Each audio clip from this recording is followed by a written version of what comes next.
حضرت انس بن مالک رضی اللہ تعالی عنہ وہ فرماتے ہیں اللہ کے محبوب علیہ السلام نے ہمیں یہ حکایت ارشاد فرمائی، لما خلق اللہ الارض جعلت تمید، جب اللہ نے زمین کو پیدا کیا تو زمین جنبش کرنے لگی۔ پانی کے اوپر زمین کو بنایا گیا تھا تو زمین جو ہے وہ استقرار پذیر نہیں ہو رہی بلکہ وہ ہل رہی ہے، تو اللہ تعالیٰ نے پہاڑ پیدا کیے اور زمین پر پہاڑوں کی میخیں لگا دی۔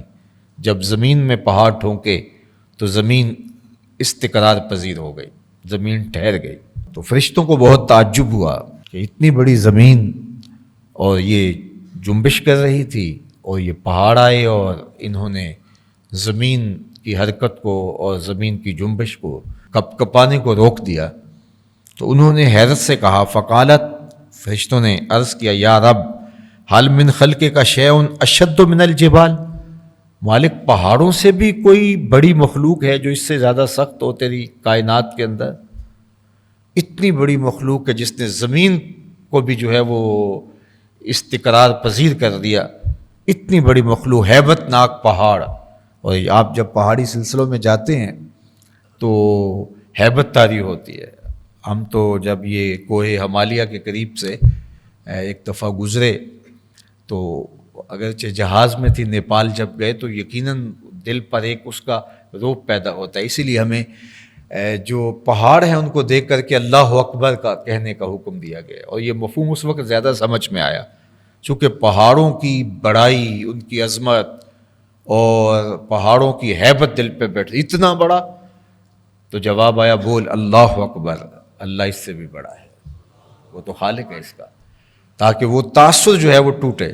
تو خیر پہاڑ تو پہاڑ ہیں، تو جب اس کی میخیں زمین پہ گاڑی گئیں اور زمین استقرار پذیر ہوئی تو فرشتوں نے کہا، مالک حل من خلقک شیء اشد من الجبال، تیری مخلوق میں سے کیا پہاڑوں سے بھی سخت کوئی چیز ہے؟ قال نعم الحدید، فرمایا ہاں لوہا، جو پہاڑوں کے کلیجے بھی چیر دیتا ہے۔ قالت یا رب فحل من خلقک شیء اشد من الحدید، کیا تیری مخلوق میں کوئی لوہے سے بھی سخت چیز ہے، لوہے سے بھی بڑی اور عظیم چیز ہے؟ قال نعم النار، فرمایا ہاں آگ، جو لوہے کو بھی پگھلا ڈالتی ہے۔ قالت یا رب فحل من خلقک شیء اشد من النار، اللہ تیری مخلوق میں کوئی آگ سے بھی سخت چیز ہے؟ قال نعم الماء، کہا ہاں پانی، جو آگ کو بھی بجھا دیتا ہے۔ قالت، بولے، یا رب فحل من خلقک شیء اشد من الماء، مالک تیری مخلوق میں کوئی پانی سے بھی زیادہ طاقتور مخلوق ہے؟ قال نعم الریح، فرمایا ہاں ہوا، جو پانی کو بھی اڑا کے لے جاتی ہے۔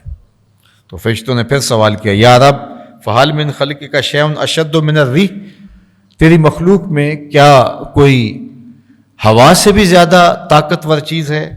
قال نعم، کہا ہاں، الانسان یتصدق بیمینہ ویخفیہا من شمالہ، وہ شخص جو دائیں ہاتھ سے خرچ کرتا ہے اور بائیں کو پتہ بھی نہیں چلتا، وہ پانی سے بھی زیادہ، ہواؤں سے بھی زیادہ، پہاڑوں سے بھی زیادہ، لوہے سے بھی زیادہ، آگ سے بھی زیادہ شدید، سخت اور طاقتور ہے۔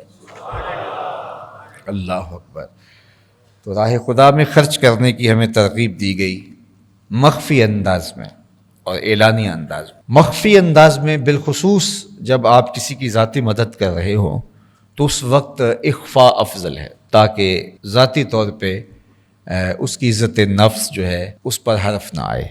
لیکن جب آپ کسی ایسی جگہ پہ کر رہے ہیں جس میں کسی شخص کی ذات کا تعلق نہیں ہے، کوئی اجتماعی مسئلہ ہے اور اس میں ترغیب کا عمل ہے، تو اس وقت جو ہے وہ سر کی بجائے اعلان افضل ہے۔ مسجد کے لیے فنڈ کیا جا رہا ہے، جامعہ کے لیے فنڈ کیا جا رہا ہے، کسی ہاسپٹل کے لیے فنڈ کیا جا رہا ہے، تو آپ کرتے ہیں تو وہ اعلانیہ جو ہے وہ افضل ہوگا۔ ایک موقع ایسا ہوا کہ حضور نے جہاد کے لیے فنڈ طلب کیا، تو پہلے تو ایک لمحے کے لیے خاموشی رہی، اور پھر ایک شخص نے اٹھ کے عرض کی کہ حضور میں یہ پیش کرتا ہوں۔ تو جب اس نے کہا تو اس کی دیکھا دیکھی باقی لوگ بھی اٹھ کھڑے ہوئے۔ تو اس موقع پہ حضور نے ارشاد فرمایا تھا، من سن فی الاسلام سنۃ حسنۃ فلہ اجرھا، جس نے اسلام میں کوئی اچھا طریقہ رائج کیا اس کو اس کا اجر ملے گا، اور اس کے تتبع میں، اس کی اتباع میں، اس کو دیکھ کر اس کی ترغیب سے جس نے عمل کیا اس کو بھی ثواب ملے گا، اور جس کی وجہ سے ترغیب ہوئی اس کو بھی ثواب ملے گا۔